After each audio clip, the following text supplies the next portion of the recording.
नमस्कार, IND 24 देख रहे हैं आप और मैं हूं आपके साथ खुशी व्यास। चलिए रुक करेंगे बड़ी खबर की ओर। लखनऊ से आपको बता दें, जहां विधानसभा शीतकालीन सत्र का आखिरी दिन आज है। आपको बता दें कि 11 बजे से उत्तर प्रदेश विधानसभा की कार्रवाई शुरू हुई है। नेता प्रतिपक्ष और नेता सदन आज विधानसभा में बोलेंगे। अनुपूरक बजट पर दोनों नेताओं का सदन में भाषण होगा। कई मुद्दों को लेकर दोनों नेता अपना पक्ष भी रखेंगे। कई अध्यादेश और विधेयक भी सत्ता पक्ष पास कराएगा। देखिए, सत्र का अंतिम दिन हंगामेदार रहने के आसार जताए जा रहे हैं। विपक्ष सदन का समय बढ़ाने की मांग भी कर सकता है। तो देखिए, यूपी विधानसभा के शीतकालीन सत्र का आज अंतिम दिन है। आपको बता दें कि पहले अनुपूरक बजट पेश किया गया था। कल अनुपूरक बजट पर चर्चा हुई थी। तो देखिए, आज अंतिम दिन रहेगा और अंतिम दिन हंगामे के पूरे आसार जो है जताए जा रहे हैं। 11 बजे से उत्तर प्रदेश विधानसभा की कार्रवाई शुरू की जाएगी। नेता प्रतिपक्ष और नेता सदन आज विधानसभा में बोलेंगे। अनुपूरक बजट पर दोनों नेताओं का सदन में भाषण होगा। कई मुद्दों को लेकर दोनों नेता अपना पक्ष भी रखेंगे। तो देखिए, कई अध्यादेश और विधेयक भी सत्ता पक्ष पास कराएगा। सत्र का अंतिम दिन काफी हंगामेदार रहने के आसार जताए जा रहे हैं।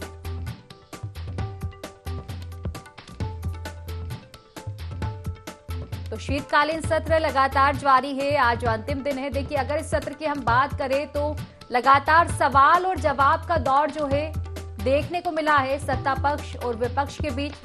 विपक्ष ने कई मुद्दे सदन में उठाए हैं, हालांकि सत्ता पक्ष ने भी बखूबी जवाब दिया है उन मुद्दों का।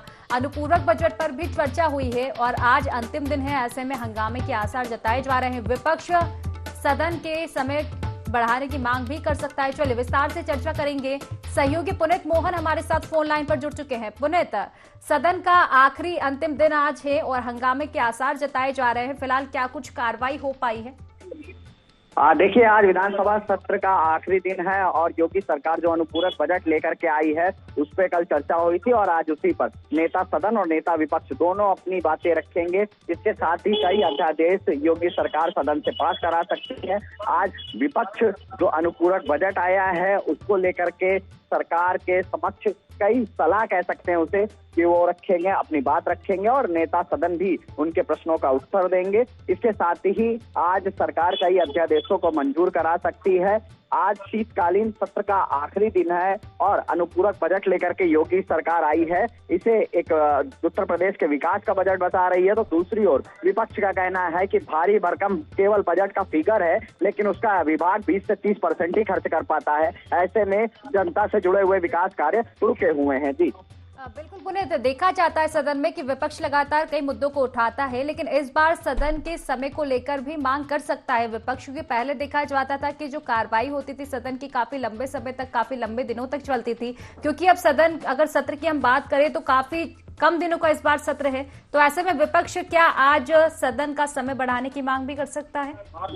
देखिए, सीधे तौर पर विपक्ष की मांग है कि सदन को थोड़ा सा 2-4 दिन और आगे बढ़ाया जाए, क्योंकि शीतकालीन सत्र चल रहा है और ऐसे में सरकार अनुपूरक बजट लेकर के आई है। लेकिन एक मांग और विपक्ष की है कि सदन में विपक्ष को बोलने का भी पूरा मौका दिया जाए। इस बार विधानसभा सत्र में एक नई बात जो देखने को मिली कि किसी भी तरीके के पोस्टर बैनर पूरी तरीके से बैन थे। अगर नेता विपक्ष या नेता सदन को कोई बात अपनी रखनी थी तो वो तथ्यों के साथ सदन में आते थे। पूरा डिजिटलाइजेशन हो चुका है और अपनी बात को वो नेता विधानसभा अध्यक्ष के पोर्टल पर रखते थे। उनकी उस मुद्दे पर बहस होती थी। विपक्ष मांग कर रहा है सिर्फ कि जो बजट लेकर के योगी सरकार आई है उस पर गंभीरता से चर्चा करे और साथ में ये भी जवाब दे कि भारी भरकम जो बजट का फिगर है क्या वो पंचवर्षीय योजना में पूरी तरीके से उसका सदुपयोग होगा। इसकी क्या गारंटी है कि इन पैसों का भ्रष्टाचार नहीं होगा और जनता से जुड़े हुए मुद्दे सॉल्व होंगे। जी, जा सकता है सदन में कई मुद्दे उठे हैं, कई मुद्दे आज भी उठेंगे। फिलहाल शुक्रिया आपका तमाम जानकारी साझा करने के लिए।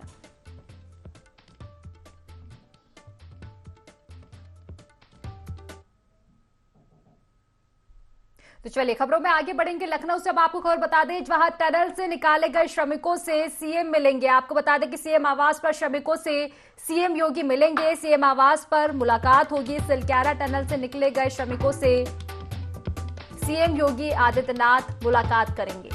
तो देखिए, काफी लंबा ये रेस्क्यू ऑपरेशन चला है और श्रमिकों ने आखिर अपनी जिंदगी की जंग जो है कहीं ना कहीं जीती है। 17वें दिन टनल से श्रमिकों को बाहर निकाला गया है और ऐसे में अब सीएम योगी आदित्यनाथ भी श्रमिकों से मुलाकात करेंगे। आपको बता दें कि सीएम आवास पर श्रमिकों से मिलेंगे सीएम योगी। सीएम आवास पर उनकी मुलाकात होगी। तो सिलक्यारा टनल से निकाले गए श्रमिकों से मुलाकात करेंगे सीएम योगी आदित्यनाथ। तो काफी लंबे दिनों तक ये रेस्क्यू ऑपरेशन चला था। 17वें दिन कामयाबी मिली थी इस रेस्क्यू ऑपरेशन को और टनल में फंसे 41 मजदूरों को बाहर निकाला गया था टनल से। कहीं ना कहीं देखा जाए तो हर ओर खुशी की लहर है। दिवाली अब मनाई जा रही है श्रमिकों की। चलिए विस्तार से चर्चा करेंगे। आशिफ हमारे साथ फोन लाइन पर जुड़ चुके हैं। आशिफ, देखा जाए तो ये घटना काफी बड़ी थी क्योंकि 17वें दिन कहीं ना कहीं वाकई 41 मजदूर जो फंसे हुए थे उनको निकाला गया था और सब उनकी हिम्मतों की दाद भी दे रहे हैं और अब ऐसे में सीएम योगी आदित्यनाथ भी उनसे मुलाकात करेंगे। जी बिल्कुल, बता दूं कि टनल में 40 मजदूर फंसे थे और जो है सरकार जो है उनको बाहर निकालने के लिए तमाम तरह के जो है प्रयास कर रही थी और काफी प्रयास के बाद सभी मजदूरों को जो है टनल से बाहर निकाला गया। और इसमें जो टनल में मजदूर फंसे थे उसमें कई मजदूर जो है यूपी के भी थे। अगर बात करें लखनऊ पहुंचे 8 मजदूरों की, तो इसमें से श्रावस्ती और लखीमपुर के 8 मजदूर थे जो सिलक्यारा टनल में फंसे थे। यूपी के 8 मजदूरों के बाहर निकलने पर जो है सरकार ने खुशी भी जताई और यूपी सीएम योगी आदित्यनाथ ने सभी मजदूरों का हौसला बढ़ाने के लिए उन्हें राजधानी लखनऊ बुलाया और आज 12 बजे सभी मजदूरों की यूपी सीएम योगी आदित्यनाथ मुलाकात भी करेंगे। और कहा यह भी जा रहा है कि इन मजदूरों की आर्थिक मदद भी की जाएगी क्योंकि जिंदगी और मौत से लड़ते हुए यूपी के 8 मजदूर टनल से बाहर निकाले गए हैं और इनके रहने की व्यवस्था भी होटल में की गई है और 12 बजे यूपी सीएम योगी आदित्यनाथ की इनसे मुलाकात होगी। जी चलिए, फिलहाल शुक्रिया आपका तमाम जानकारी साझा करने के लिए।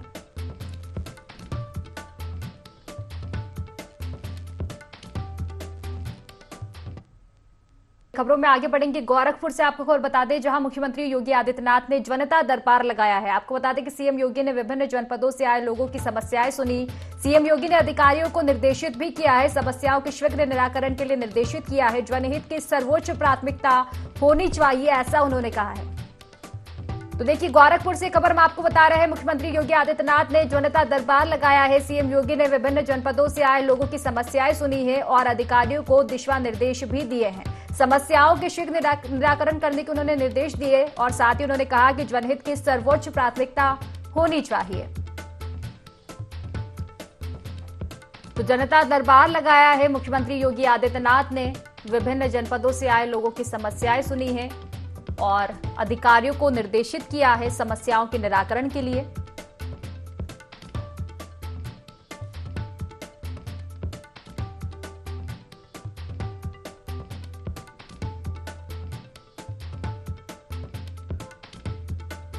चलिए विस्तार से चर्चा करेंगे। ब्यूरो चीफ विनय हमारे साथ फोन लाइन पर जुड़ चुके हैं। विनय, मुख्यमंत्री योगी आदित्यनाथ ने जनता दरबार लगाया है, लोगों की समस्याएं भी सुनी है, क्या कुछ जानकारी? बिल्कुल, आपको बता दूं कि सीएम योगी जो है गोरखपुर के 2 दिवसीय दौरे पे हैं और आज उनका आखिरी दिन है। तो आखिरी दिन के देखते हुए जो उन्होंने आज जनता दरबार भी लगाया है और जहाँ पे दूर दराज से लोग अपनी समस्याओं को लेकर के आए हुए हैं। तो यहाँ पे मुख्यमंत्री ने सभी की समस्याओं को जो है प्राथमिकता से सुनी है और उनको दूर करने के लिए भी अधिकारियों को दिशा निर्देशित किया है कि शीघ्र से शीघ्र जो है इसका निस्तारण कर दिया जाए।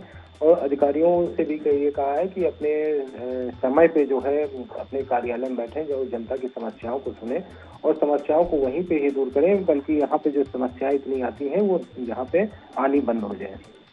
चलिए, फिलहाल शुक्रिया आपका तमाम जानकारी साझा करने के लिए।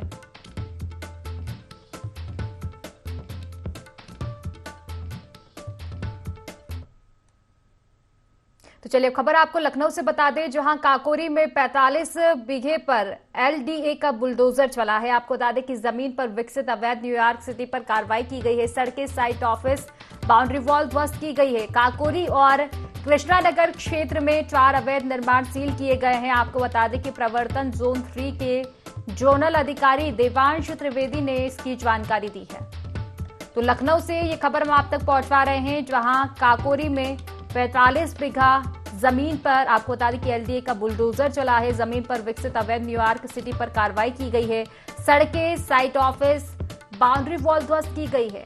तो देखिए, काकोरी और कृष्णा नगर क्षेत्र के 4 अवैध निर्माण सील किए गए हैं। प्रवर्तन जोन 3 के जोनल अधिकारी देवांश त्रिवेदी ने इसकी जानकारी दी है।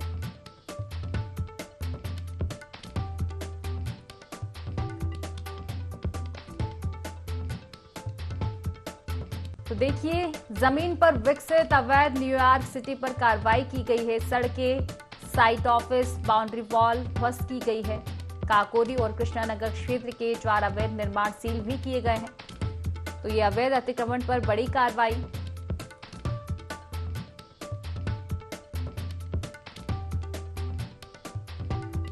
काकोरी और कृष्णानगर थाना क्षेत्र में ये कार्रवाई की गई है। अवैध निर्माण जो है उनको सील किया गया है। प्रवर्तन जोन 3 के जोनल अधिकारी देवांश त्रिवेदी ने पूरे मामले की जानकारी दी है। लखनऊ से खबर हम आप तक पहुंचवा रहे हैं।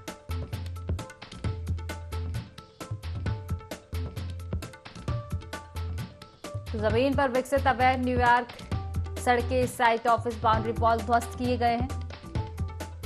45 बीघा जमीन पर ये तमाम चीजें बनी हुई थी, जिनको ध्वस्त किया गया है। ध्वस्तीकरण की कार्रवाई। चलिए विस्तार से चर्चा करेंगे। सहयोगी पुनित हमारे साथ फोन लाइन पर जुड़ चुके हैं। पुनित, काकोरी में अवैध निर्माण पर कार्रवाई की गई है, क्या कुछ जानकारी? देखिए, लखनऊ के काकोरी में न्यूयॉर्क सिटी नाम की एक बिल्डर की 45 बीघे की जमीन पर एलडीए का बुलडोजर चल रहा है। सड़कें, साइट ऑफिस, बाउंड्री वॉल पूरी तरीके से ध्वस्त कर दी गई है। काकोरी और कृष्णानगर क्षेत्र में इन्होंने अवैध निर्माण करके पूरी तरीके से साइट का डेवलपमेंट किया था और इस साइट में ग्राम समाज की जमीनें थी, इसके अलावा अन्य व्यक्तियों की जमीनें थी, जिसको दबंगई के दम पर इन्होंने कब्जा कर लिया था, जिसकी शिकायतें लगातार एलडीए को मिल रही थी कि सरकारी भूमि और अन्य दलित समाज के और पिछड़े वर्ग के लोगों की जमीन पर यह कब्जा करके न्यूयॉर्क सिटी डेवलप कर रहे हैं। उसको लेकर के प्रवर्तन जोन 3 के जोनल अधिकारी देवांश त्रिवेदी ने कार्रवाई करते हुए 45 बीघे की साइट पर बुलडोजर चलवाया है। जी चलिए, फिलहाल शुक्रिया आपका तमाम जानकारी साझा करने के लिए।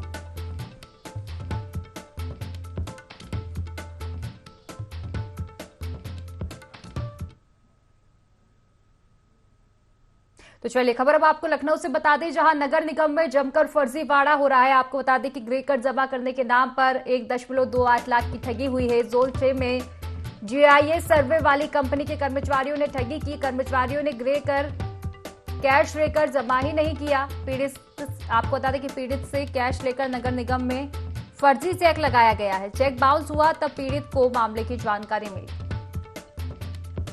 तो लखनऊ से ये खबर हम आप तक पहुंचवा रहे हैं। नगर निगम में जमकर फर्जीवाड़ा हो रहा है। आपको बता दें कि गृह कर जमा करने के नाम पर 1.28 लाख की ठगी की गई है। जोन 6 में जीआईएस सर्वे वाली कंपनी के कर्मचारियों ने ठगी की वारदात को अंजाम दिया है। कर्मचारियों ने गृह कर कैश लेकर जमा ही नहीं किया और पीड़ित से कैश लेकर नगर निगम में फर्जी चेक लगा दिया। लेकिन जब चेक बाउंस हुआ तो पीड़ित को इसकी जानकारी मिली। फिलहाल पुलिस मामले की कार्रवाई में जुटी हुई है। ये बड़ी ठगी की वारदात को अंजाम दिया गया है। तो देखिए, फिलहाल मामले की जांच पड़ताल में जुटी हुई है पुलिस। कार्रवाई लगातार जारी है।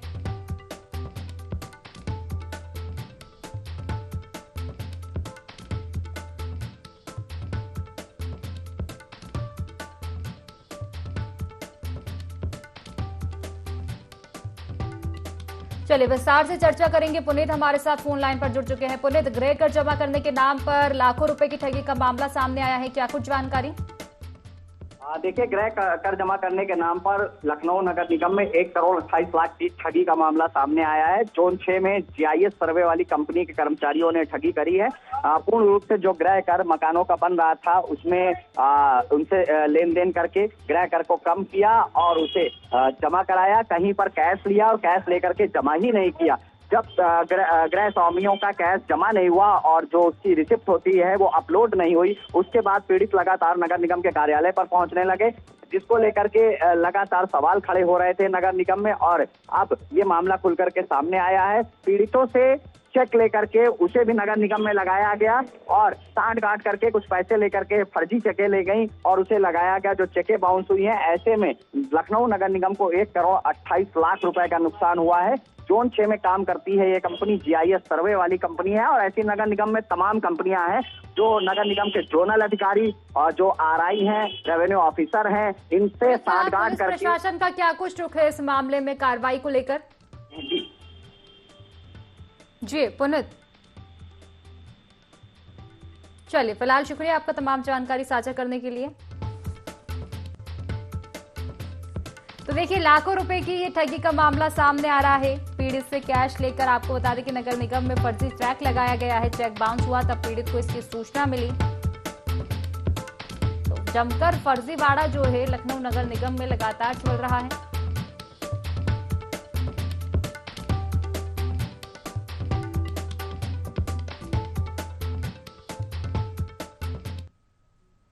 चलिए प्रतापगढ़ से आपको खबर बता दें, जहां रोडवेज बस और कार में भीषण टक्कर हुई है। आपको बता दें कि इस हादसे में पिता और बेटी की दर्दनाक मौत हुई है। आधा दर्जन के करीब लोग घायल हुए। घायलों को मेडिकल कॉलेज में भर्ती कराया गया है। जेठवाड़ा के सराय आना देव के पास की ये पूरी घटना।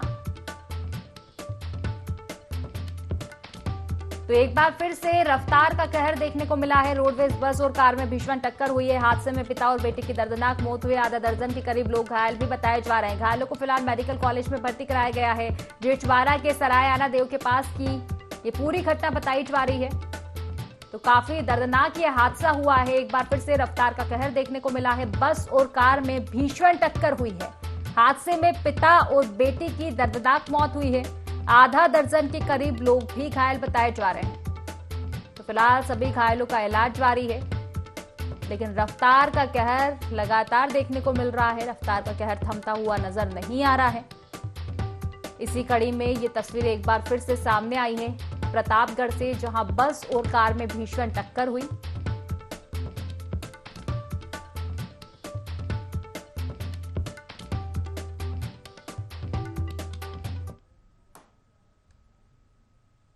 चलिए रायबरेली से अब आपको बड़ी खबर बता दें, जहां तकनीकी खराबी से NTPC की 4 नंबर यूनिट बंद हो चुकी है। आपको बता दें कि NTPC में 210 मेगावाट वाली चौथी यूनिट बंद हुई है। 4 नंबर यूनिट बंद होने से 9 राज्यों की आपूर्ति प्रभावित हुई है। परियोजना की जनसंपर्क अधिकारी ने जानकारी दी है। रायबरेली से ये खबर हम आप तक पहुंचा रहे हैं। तकनीकी खराबी से NTPC की 4 नंबर यूनिट बंद हुई है। NTPC में आपको बता दें कि 210 मेगावाट वाली चौथी यूनिट बंद हुई है। 4 नंबर यूनिट बंद होने से 9 राज्यों की आपूर्ति जो है प्रभावित हुई है, यानी कि इसका सीधा असर 9 राज्यों पर पड़ा है। परियोजना की जनसंपर्क अधिकारी ने जानकारी दी है। तो रायबरेली से खबर हम आप तक पहुंचा रहे हैं। तकनीकी खराबी से NTPC की 4 नंबर यूनिट बंद हुई है। NTPC में 210 मेगावाट वाली चौथी यूनिट बंद हुई है। 4 नंबर यूनिट के बंद होने से 9 राज्यों की आपूर्ति प्रभावित हुई है।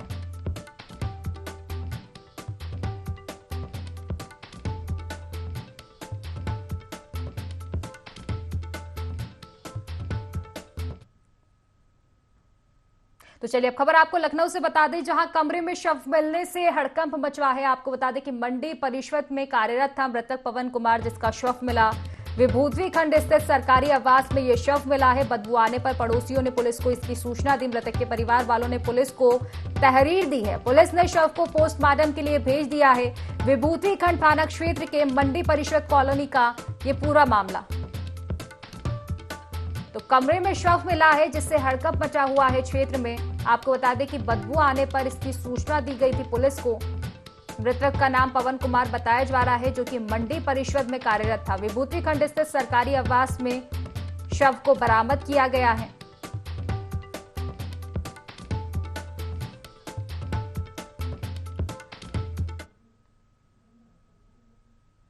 तो फिलहाल की खास खबरों में बस इतना ही। आप बने रहिए IND 24 के साथ। नमस्कार।